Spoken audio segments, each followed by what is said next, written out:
Hi, I'm Enchanting Nubianette. Welcome back, and if you're new to my channel, welcome. Everyone, there is a thorough investigation taking place right now in Philadelphia. The question is, where is Kada Scott? Now, she is a 23-year-old Philadelphia born and raised young lady who is actually a former beauty queen. She clocked in for her overnight shift at the Terrace at Chestnut Hill, which is an assisted living facility. However, she didn't finish that shift.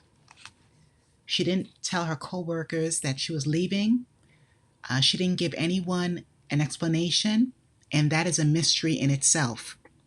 Why did she leave early from work? And even more so, she left in someone else's car, and she hasn't been seen since. And this is several days now. And her phone, everyone, there's no activity at all. There's no calls, no texts, no social media. It's just dead silent, which is very frightening. So here is the kicker, everyone. Days before Kada vanished, she was getting harassing calls from an unknown number. Now, how did this person get her number? It's not known. I don't know if it could be someone from her past, maybe one of her coworkers, maybe it was found online. I am not sure. But she did tell her friends that she was very scared. She didn't tell her parents, though, which is very unfortunate. I watched videos. She has two loving parents, very concerned about her whereabouts, and that she hasn't communicated to them in several days now. And again, it's unlike her because she comes from a close-knit family, and they don't even know, why would she even leave work? Because she's very responsible, very diligent, and again, she has her own car and she left in someone else's car. Major, major red flags.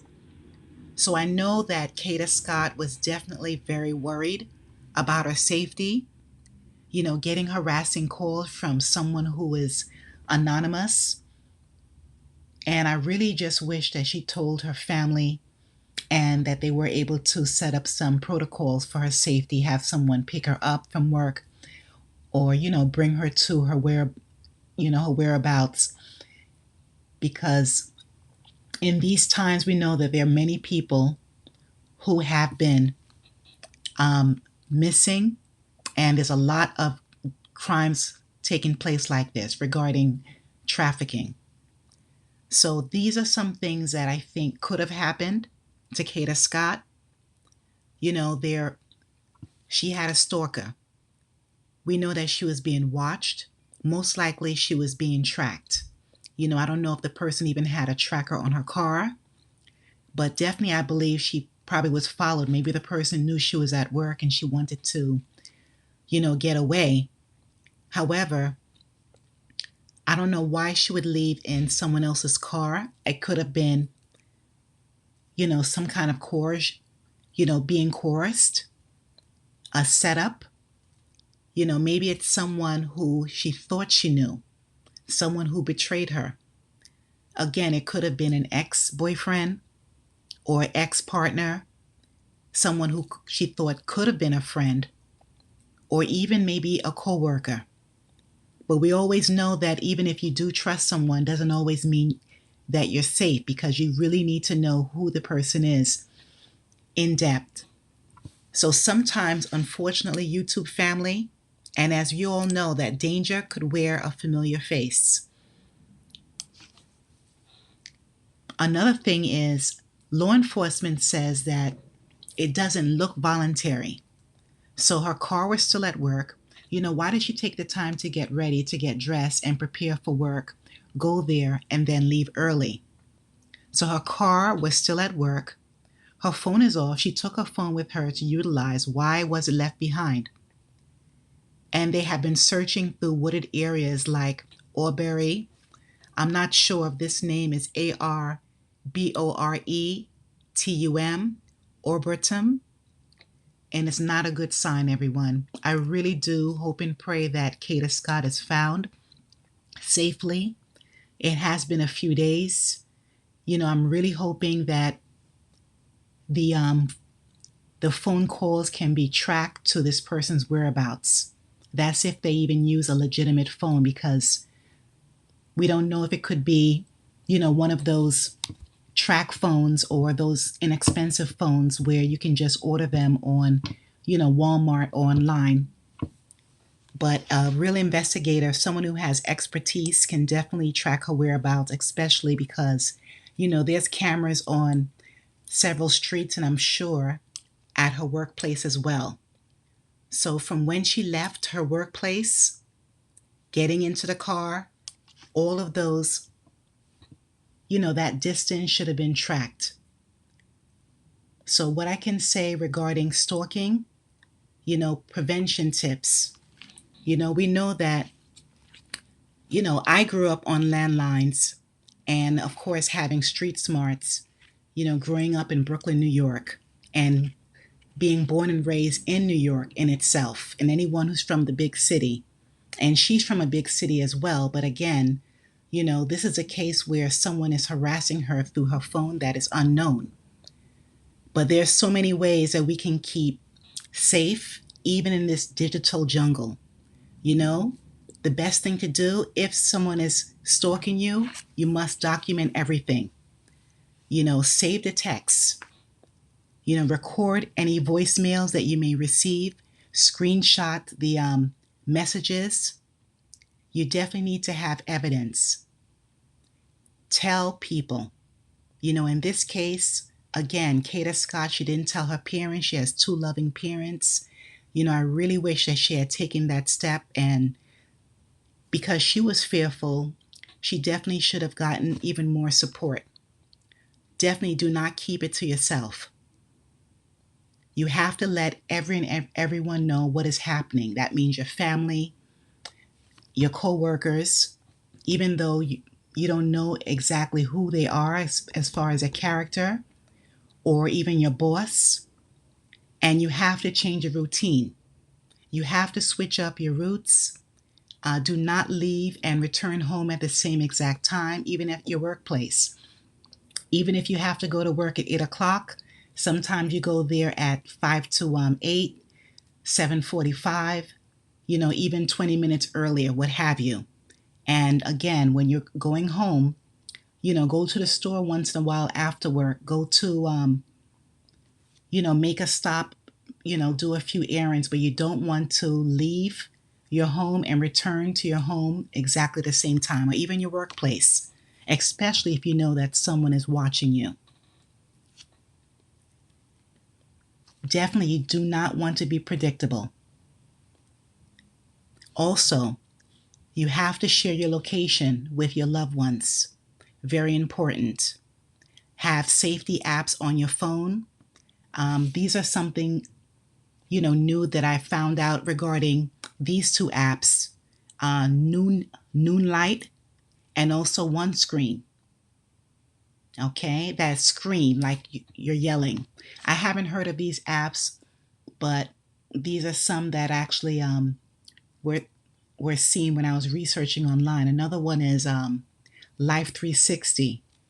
You have to make sure you're sharing your location at all times. And again, file a report. Make sure that you tell people in authority, file a police report. And you have to act very fast. Make sure it's on record. Do not stall. Do not hesitate. Take the time to look out for yourself, especially as a woman.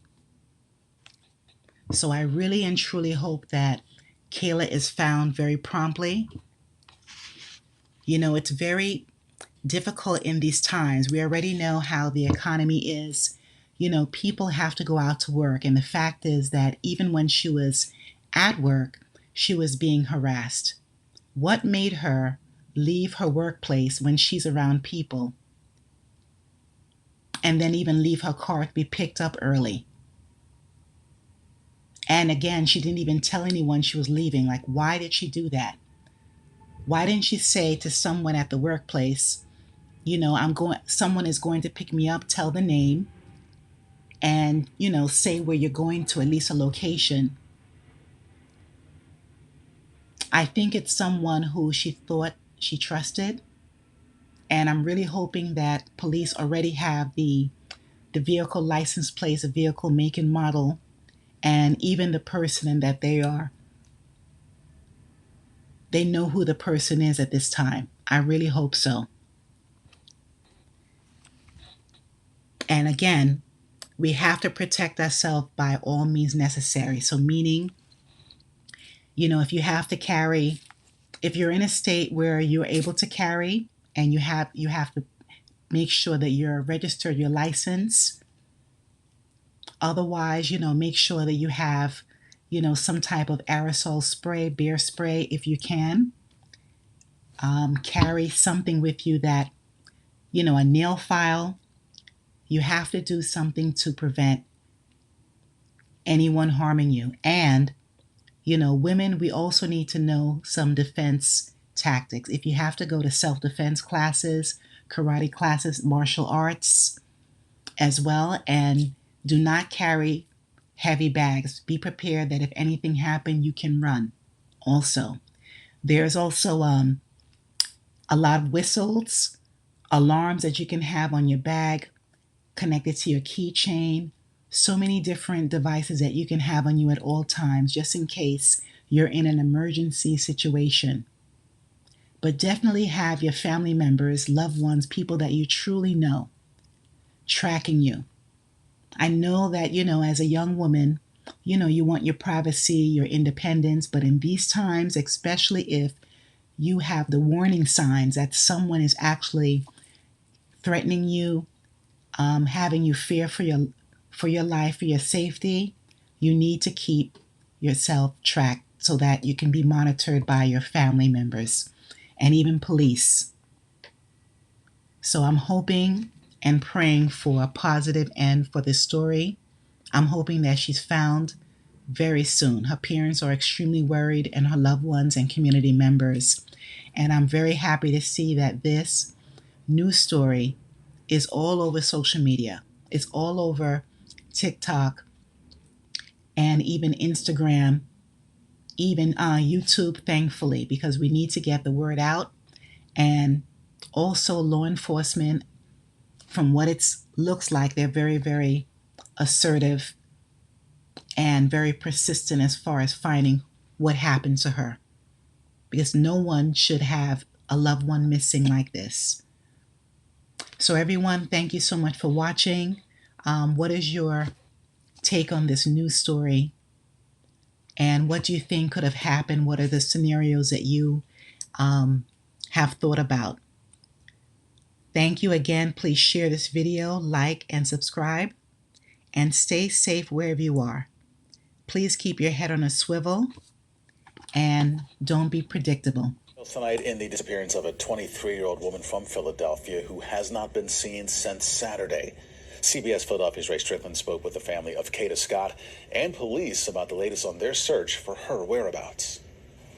That's what I fear, that she's not safe, and that's the problem. Kevin Scott and Kim Matthews want you to take a good look at this photo. It's of their 23-year-old daughter, Kada Scott, who hasn't been seen by family since October 4th. Last few days been crazy, head spinning, trying to figure out what's going on. Scott's family reported her missing the day after she didn't return home from an overnight shift at an assisted living facility in Chestnut Hill. Philadelphia police say Scott's co-workers told them that she did show up to work that night, but left before her shift ended. Captain John Craig says what makes that concerning is that Scott didn't leave in her car and that her phone is now currently off. You have a 23-year-old young lady who has completely disappeared. We have no cell phone activity or social media activity, and she's not reached out to family or friends. Police have since recovered the car Scott used to drive to work, hoping to collect evidence that can connect them to her whereabouts.